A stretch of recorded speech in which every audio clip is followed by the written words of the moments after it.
Hi. In the recent few weeks, you might have observed many PMP test takers sharing on social media that they were finding many hybrid approaches related question in the PMP exam.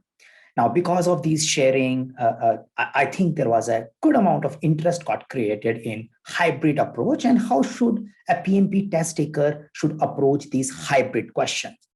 So before we talk about these hybrid questions, I have three examples in this video. Let's explore what is hybrid and why do we need hybrid. So as many of you understand, the predictive life cycle is a good approach when we know the process well, when we know the domain well, when we understand how overall things has to be executed, and those kind of projects are following predictive life cycle. Where the requirements are still emerging, the change is expected to happen very, very frequently. The collaborative approach is needed in order to work with stakeholder on a regular basis and identify how should we proceed next. We use adaptive life cycle. So I think this amount of clarity now in the PMP test taker's mind is pretty much there. Now, when do we need a hybrid? So in a general way, when none of these two approach can purely work in your context, you need to use maybe a part of productive, part of adaptive life cycle in your given project. You can call it a hybrid life cycle approach. Now, how probably you can mix it? In some situations, you may start with a one type of life cycle, and then you may switch to a different life cycle over a period of time. That's a one way of calling something hybrid. So say I start a project, and since the things were very uncertain, there was close collaboration was needed. We worked on iterative, incremental way of working. We explored something. We as a project team reached to a stage where we have sufficient clarity about what we want to do. And now we can do a pretty well estimation and predict our future timelines as well as a scope, as well as a delivery. So we follow initially the adaptive life cycle. When we reach to a visibility enough stage, say we may have made one release of a product. And after that, we may start focusing on predictable release and delivery dates. So you started with an adaptive and then you move to a predictive lifecycle approach. In this particular example, there could be a reverse also, that you started something as a predictive lifecycle, but when you are transitioning, when you are deploying, things might be very dynamic. It's very difficult to predict how the rollout will happen, how the deployment, user training, and all those things are difficult to plan because you are working in an uncertain environment. So you may have a situation where the development or the complete project execution was predictive, but now the rollout is expected to be an adaptive. So that could be another hybrid approach. So in a way, these two are meaning something. It's like a serial. So you use adaptive or predictive first, and then you use the next one later. So there is a kind of thing which you are mixing, but at a given point in time, you are only following one type of approach. So that's a one type of hybrid. The other type of hybrid is that you might be running both the agile and predictive approach in parallel. So may not be for the same project, definitely same component. In the same project, I correct myself, you're running both the approaches parallelly in the same project, not for the same component, because definitely the way of working in a predictive and adaptive is different. So you may have a part of your component going in an adaptive life cycle and another part going in a predictive life cycle. So you are working in a healthcare industry and there is a device which you need to create. It's an operational device which will use in a surgical kind of setup, but it has a software component. The software component has a very dynamic needs, which is developed using agile way of working, whereas the hardware part of it, the interface part of it, the mechanical part of it is pretty much predictive. So in order to create that particular instrument or say robot, you need to use both the approaches. Your project is delivering that particular instrument, and then you mix these two particular way of working. So that's another way of putting hybrid. Now, when you mix these two, sometimes both the components may have an equal weightage. Both of them are pretty much complex. In some cases, there could be a one component which is of the dominant one, and another one is a small one. So you may have a one dominant approach, and you may have another smaller approach. So this all we can understand from the perspective of hybrid project life cycles. Now, before I talk about the questions, I will also want to touch upon the process domain where this life cycle selection related stuff is given. So we get an idea that, okay, as a PMP exam test taker, what kind of a task I should be focusing on. So here I share the screen where we have task number 30 coming from the process domain and talking about determining an appropriate project methodology, method, and practices. So this is the primary area which is related to selection of the life cycle. So you can see the enabler, or you can consider it as a sub-detailing of this task, assessing project need, complexity, and magnitude. So you might have already studied various assessment framework like a Stacy metrics and other, which were part of our Agile fundamental content if you are taking our program, or if you are not taking our program, you might want to take help from PMI's Agile practice guide. So that's the content which helps you in understanding what type of project and how do we do an assessment and where they fit well. So that's the first thing. Then we focus on recommending project execution methodology. Now, a strategy. So this is something many of the test takers only focus on predictive, adaptive, hybrid, and that's done. But it is just not about selecting the life cycle. It is also about looking at end to end. So how the contracting might be different in the Agile way of working, how contracting might be different in an adaptive way of, say, a hybrid way of working, and how contracting might be different in a predictive way of working. So we need to understand when we are doing procurement, we need to understand when we are doing, say, cost estimation, we need to understand when we manage risk, when we talk to the stakeholders. So all these approaches will have influence in your all the process domains or knowledge area, whatever you call it. So all the performance areas which are related to a project management are influenced by the selection of life cycle. So that's something we need to keep in mind. And then definitely we select the project management or a project methodology respective to a project need. As we discussed, there could be various situations where hybrid is needed. And then we use incremental and iterative and practices throughout the project life cycle related to engaging with stakeholders, learning from our mistakes, continuously doing retrospective. So this is kind of the subtask, or I would say the task which we need to focus on when we are looking at hybrid related questions. Now, once we understand what is hybrid project approach, and we probably understand what are the process domain task associated with it, the question comes in mind is what kind of questions might come in the PMP exam. So some set of questions will be primarily focusing on how to select an appropriate life cycle for a given situation. So we understood the approaches when we call it hybrid, and we know when we have a situation which cannot be solved purely by one approach, we apply the hybrid life cycle. And I would say these kind of questions are relatively simple. So what you need to catch is, you see a question, there is a situation which is looking stable. There is a part of the component which is looking dynamic. So I need to clearly distinguish which part is dynamic and which part is stable. And when I look for the option, I put the dynamic into adaptive and I put the stable into predictive. So these kind of questions, you may get few, are relatively easy to handle. Yeah, that's a one type of hybrid question. The another type of hybrid questions, which I believe are relatively tricky, is an integration type of questions. So what does it mean? You are running part of the project in hybrid approach, part of the project in agile approach, and you are running another part in a predictive lifecycle approach. So it's a hybrid approach, different component. Now, how do you ensure they both integrate well? What happens when the one component change impacts the other component change? What happens when there is a delay in one part of the execution? How do you ensure overall risk management? Because ultimately you need to integrate and deliver. How do you achieve end customer delivery? Because even if the agile part is over, but the predictive part is not over. So how do you manage those combinations best?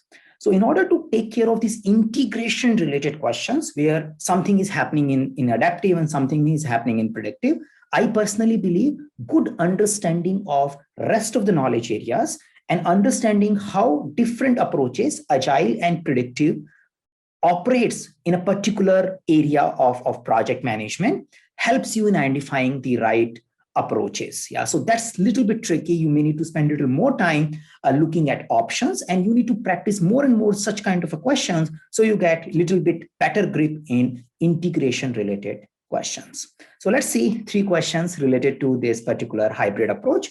I picked up these questions from that the PMI's clone question repository, but I changed a little bit of it because I was finding the language a little bit tricky and difficult. So I kind of diluted the language, and let's see what comes in our on our screen. So here is our first question. Yeah. So I go with it, and then probably we talk about it. So it's an emergency vaccine rollout project, should deploy vaccination center as soon as pre-vetted locations are booked. So what we are understanding is that there are some pre-approved location. As soon as they get booked, we need to deploy the process. Now, fast changing factors such as delayed batch shipment, safety protocols, and target age group may block the deployment at the last minute. So it means you have identified centers, but you don't know where all you have to deploy. This is something is a dynamic situation. So out of 100, maybe 20 will get selected, and which 20 will get selected and when they get selected is a little bit dynamic. But however, after passing the toll gate, means after you get it go ahead, the deployment process does not vary to begin setup at a new location. So once we get that this particular center has to be deployed, then you have a pretty well-defined process to do it.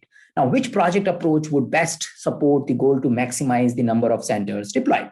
Now, what you learn from this particular question, like if we say that there are 2 approaches, and this particular question is trying to show us one is a stable approach and another is little dynamic in nature. So what is a stable approach?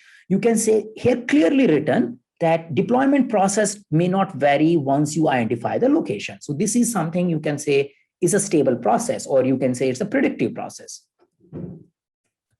Yeah, but then you can say the fast changing factors which are changing is primarily for the locations need to be booked. So this is the one which you may find an issue related to be little dynamic in nature.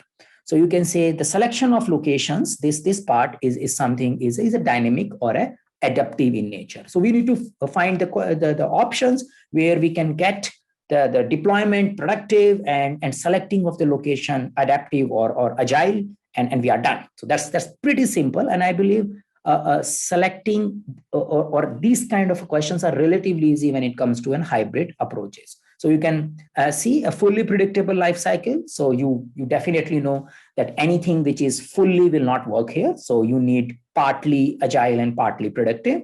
And fully agile life cycle, which dependency and deployment both in the each iteration. So both fully are out. So you can say these are checked out because I'm not going to use them because I have a hybrid requirement. So that's also a good approach. Once you understand the question is about hybrid, you can easily eliminate the questions or options which are talking about specific life cycle orientations, agile or predictive, they goes out. Then the 2 are left, and definitely in this particular option, 2 are just trying to say A is agile and B is not agile, or A is non-agile and B is agile. So we just need to see where it is mapping right. So we can say an agile approach for deployment. That's something you can see here. So agile approach for deployment, but we learned the deployment is pretty much predictive. So this goes out. Yeah, because I don't need an agile approach for deployment because I clearly got it that after passing, the deployment process does not vary. It's pretty stable. So I don't need that. So the only option I left with is a C, and that is where I will be winning. So this becomes my option, and I can say, yes, a predictive deployment process sequence embedded in the agile set of processes. The agile set of processes are the one which are helping us in identifying which vaccination center goes live. And once the vaccination center goes live, we have a predictable deployment process and everything is followed as per the given recommendation. Yeah, so that's the one type of hybrid questions, again, influenced by the PMI's clone questions. Now, second question. So these are integration questions, second and third, which I was talking about. And I believe, personally, I believe a little bit tricky to handle. And you need to have little fair understanding of other areas of agile and non-agile space. A medical equipment vendor runs a hybrid project. That's clear. That includes some custom software development by an agile team. So we have equipment and software.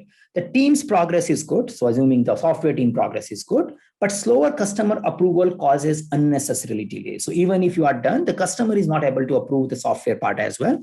The customer insists that approval can only be given after repeating all the tests in the target environment.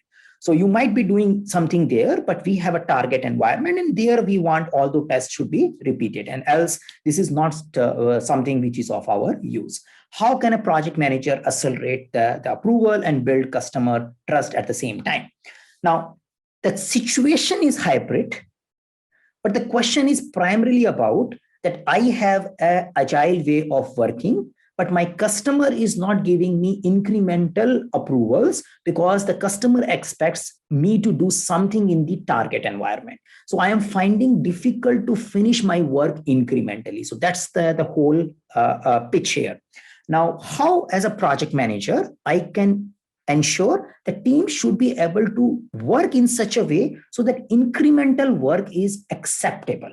Yeah, rather than they are waiting, everything gets done, and then only we deliver it. Now, there could be an option, wait till end. Now, when you wait till end, you are again losing agility. So the idea of agile is not about incremental development. It is also about incremental validation, scope validation. Customers should be able to validate it. That's the whole idea. May not be able to business use it, that's a possibility because both may integrate and then only it can be used, but customers should be able to validate it, else we are not getting any benefit of doing agile. Yeah, so we need to find an option which focuses on incremental validation and help us in building the customer trust. So that's the theory or an understanding part of it. Let's see all the options one by one. Invite the customer to send representative to witness the team's testing to pre-approve the tests. So it's a good idea in a way. So you are inviting customers so they can see that guys are doing good work. But the whole thing is they may pre-approve the test. So it's like that whatever test we guys are running, development teams are running, they can come and pre-approve it. So it's a good collaborative approach. But the whole thing is the problem was more about environment, target environment. And this particular issue is not talking anything about environment. It is just saying, come and have a look at our test so that you can feel comfortable what we are doing. Yeah, it's a good idea, but again, my concern was the environment, not only the test alone. So we'll move forward. So it's not that good. Yeah. Now work out an arrangement with the customer to defer as many tests as possible to the final release. Definitely not good. Why? See, the whole idea, as I explained before, is incremental validation. Yeah. So please keep that in mind. Whenever you have agile way of working, it might come with hybrid or it might come without hybrid. Your whole focus is incremental validation. Scope validation should happen frequently. Now work with the team and the customer to enable verification on target environment in definition of done. Looks good. Let's see. Yeah, this looks good. Allow the team to progress at their pace while the customer continue to test and approve earlier builds. Again, so what we are saying here is you may have a delay. And you might be giving some builds right now, and there could be a delay of a month. So customer can approving something which was behind, and you can work on the future one. It's okay, but it generates a risk of rework again because customer is checking something 1 month old or a 2 months old, and then they may have an issue. Then you will have a rework because you have already passed by with some of the development work. So the feedback cycle is delayed. So whereas the perfect answer is the answer C.